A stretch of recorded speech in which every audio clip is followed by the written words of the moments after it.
berbimbang dengan ilmiah syariat yang kamu pada cara nyo sebahagian dari afdal ta'at yang tidak faham dari ta'at tidak faham sifat kepada maufu di ta'at yang di ta'at yang ada sebahagian daripadanya adalah berbimbang dengan wajib berbimbang artinya bid'a'lu wa ta'lim dengan cara langsung dan ta'allum dan belajar wa ta'lim dengan dengan rukun dan ta'lim yang pernah yang Allah sebagian daripada Allah Ta'ala yang tidak faham Allah berapa tidak faham kepada mausuf sifat dan yang mausuf sebagian daripada ta'at yang nah jadi akan berkenaan yang lalu datang sebagian dari yang dirinya berarti ta'atnya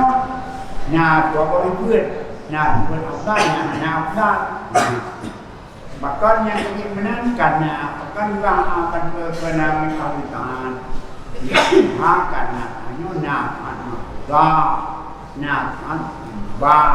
yang masuk lebih daripada yang mandu yang boleh yang boleh lebih afdal menajib nanti secara dengan ilmiahnya sebahagian daripada yang fardu bahkan karena ini fardu kifayah berarti berimbang dengan ilmiahnya adalah sebahagian daripada fardu kifayah adalah lebih afdal daripada mandu Abu hadis enggak lebih alim kecil habis dan lebih ada alim